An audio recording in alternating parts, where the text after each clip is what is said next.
dari kelompok 10 ingin mempresentasikan tentang kecerdasan emosional dari hasil belajar yang beranggotakan Dea Alfa Faiza, Indriana Maraputri, Muhammad Akmar Saraya. Selanjutnya, selamat menyaksikan. Terima kasih. Saya Indriana Maraputri dengan NIM 19101231200009. Di sini saya akan menjelaskan tentang latar belakang, yang dimana belajar adalah suatu hal yang memiliki banyak hal yang positif bagi setiap orang. Belajar tidak hanya terdapat dalam buku saja, tetapi belajar ada di setiap pengalaman.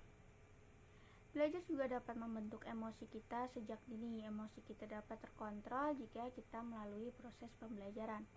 Kemudian selanjutnya ada pengertian motivasi dan emosi sebagai hasil proses pembelajaran.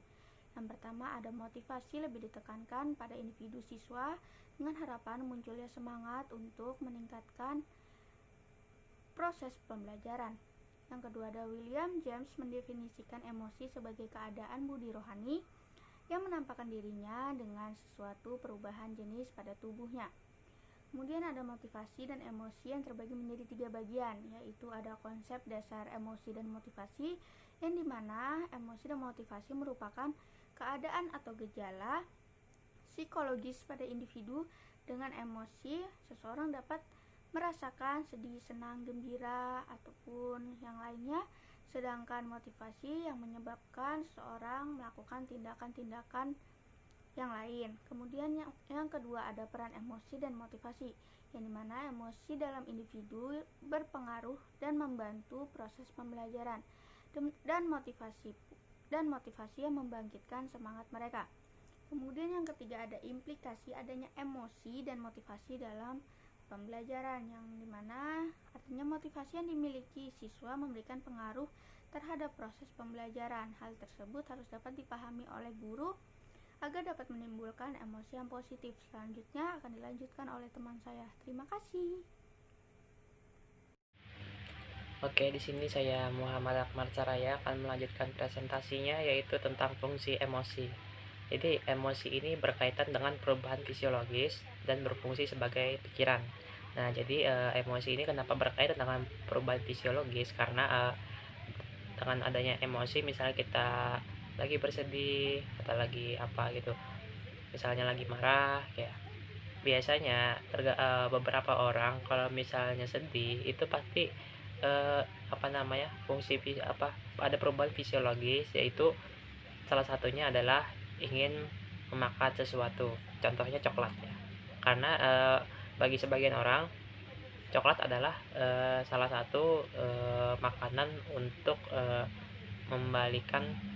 menenangkan emosi. Yang di sini emosi yang dimaksud adalah emosi sedih atau emosi yang yang kurang mood, kata orang itu kurang mood. Nah, lalu emosi ini berfungsi sebagai pembelajaran yang berhasil. Nah, jadi pembelajaran yang berhasil ini haruslah dimulai dengan menciptakan emosi positif pada diri pembelajar. Jadi kalau misalnya orang dalam keadaan marah atau keadaan sedih, itu pasti akan susah untuk menerima pembelajaran. Nah, beda cerita dengan orang yang beda cerita dengan orang yang sedang berbahagia atau sedang ingin mencari sesuatu keingintahuan gitu loh. Nah, itu pasti emosi positif tersebut tuh akan menciptakan keberhasilan belajar daripada orang yang emosinya sedang marah atau sedih, ya gitulah. Pokoknya yang memiliki emosi negatif itu akan menghambat proses pembelajaran bagi dirinya. Selanjutnya itu adalah pengaruh emosi terhadap keberhasilan belajar. Emosi berpengaruh juga pada kualitas dan kuantitasnya, sama seperti yang penjelasannya tadi. Jadi emosi ini seberapa cepat kita tanggap dengan pembelajaran, seberapa banyak kita menyerap pembelajaran, itu tergantung pada emosi kita. Kalau di saat pada pembelajaran itu emosi kita tuh kurang baik, maka pembelajaran yang kita terima itu kurang efektif. Nah, terus juga kita mungkin kadang lupa atau apa gitu loh. Nah, jadi emosi ini berpengaruh sekali terhadap keberhasilan belajar. Oke, yang selanjutnya itu adalah emosi yang baik adalah emosi yang stabil. Nah, emosi yang stabil di sini yang dimaksud adalah kalau kita senang ya senang aja, tidak terlalu berlebihan. Kalau berlebihan ya pasti ada sesuatu. Nah, kalau marah ya secukupnya, sekadarnya. Jangan terlalu berlebihan yang mengundang malapetaka. Nah, seperti itu. Oke, selanjutnya ada konsep kecerdasan emosi. Jadi konsep kecerdasan emosi ini terdapat 4 aspek utama. Yaitu yang pertama adalah kesadaran diri, yaitu kemampuan individu untuk menyadari dan memahami keseluruhan proses yang terjadi dalam dirinya, perasaannya, pikiran, dan latar belakang tindakannya. Jadi seseorang itu harus tahu emosinya yang sedang dialami itu seperti apa, ya, karena dia yang dapat mengontrol emosinya. Jadi kita harus menyadari diri sendiri bahwa apa yang kita keluarkan, emosi yang kita keluarkan itu apakah berpengaruh buruk terhadap orang atau tidak, ya. Dan yang kedua itu adalah kemampuan mengelola emosi, yaitu kemampuan individu untuk mengelola dan mengembangkan emosi-emosi yang dialami, baik yang berupa positif maupun negatif. Jadi setiap orang itu wajib dan harus mengelola emosinya agar tidak terlalu berlebihan, baik positif maupun negatif, ya. Yang selanjutnya itu adalah optimisme, yaitu kemampuan individu untuk memotivasi diri ketika berada dalam keadaan putus asa, dapat berpikir positif dan menumbuhkan optimisme dalam hidupnya. Nah, jadi kalau kita itu tidak bisa mengatur emosi, kita akan berada dalam keadaan putus asa. Misalnya kita emosi negatif, yaitu misalnya dalam kasus contoh remaja itu diputusin pacar gitu kan. Kalau dia tidak bisa mengatur emosinya, itu bisa dapat mengalami keadaan putus asa seperti itu, karena dia merasa dirinya bahwa diri tidak pantas lagi hidup tanpa dia kan, misalnya seperti itu. Nah, terus yang selanjutnya terakhir itu ada empati, yaitu kemampuan individu untuk memahami perasaan, pikiran dan tindakan orang lain berdasarkan sudut pandang orang tersebut. Nah, jadi itu kita bisa menggunakan emosi sebagai empati, ya. Kita tuh bisa merasakan apa yang dirasakan orang melalui sudut pandang orang tersebut. Misal orang lagi bersedih, kalau kita bisa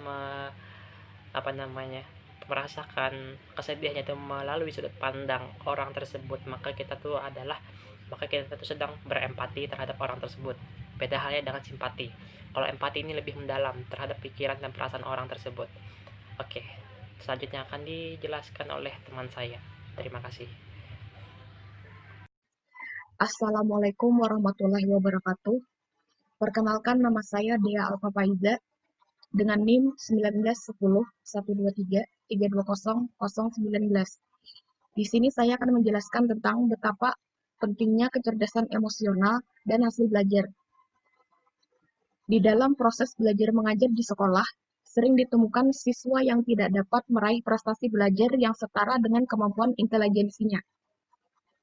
Ada siswa yang mempunyai kemampuan intelijensi yang tinggi, tapi memperoleh prestasi belajar yang relatif rendah. Namun, ada siswa yang walaupun kemampuan intelijensinya relatif rendah, namun dia dapat meraih prestasi belajar yang relatif tinggi. Itu sebabnya taraf intelijensi bukan merupakan satu-satunya faktor yang menentukan keberhasilan seseorang, karena adanya faktor lain yang mempengaruhi.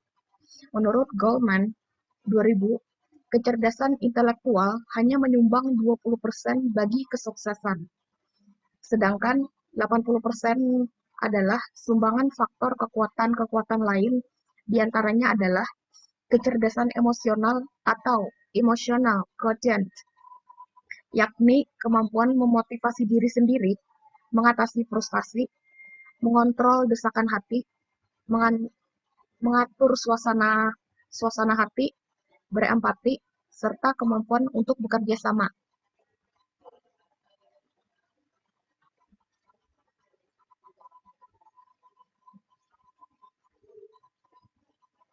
Kemudian hasil belajar. Hasil belajar merupakan perubahan perilaku yang diperoleh oleh peserta didik setelah mengalami kegiatan pembelajaran. Perolehan aspek-aspek perubahan perilaku tersebut tergantung pada apa yang dipelajari oleh peserta didik. Oleh karena itu, apabila peserta didik mempelajari pengetahuan tentang konsep, maka perubahan perilaku yang diperoleh adalah berupa penguatan konsep dalam peserta didik.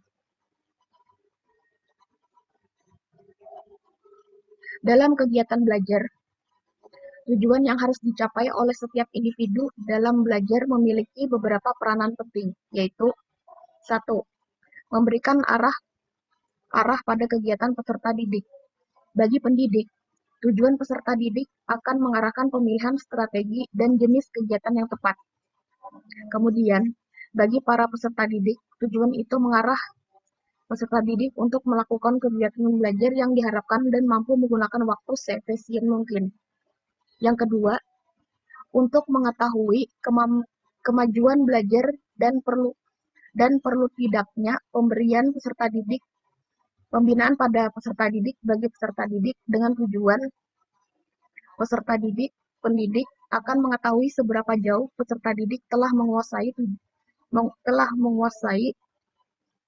tujuan peserta didik tertentu dan tujuan peserta didik mana yang belum dikuasai. Kemudian yang ketiga, sebagai bahan komunikasi. Dengan tujuan peserta didik, pendidik dapat mengkomunikasikan tujuan peserta didik kepada peserta didik sehingga peserta didik dapat mempersiapkan diri dalam mengikuti proses peserta didik. Demikian yang bisa saya dan teman-teman kelompok jelaskan. Sekian dan terima kasih.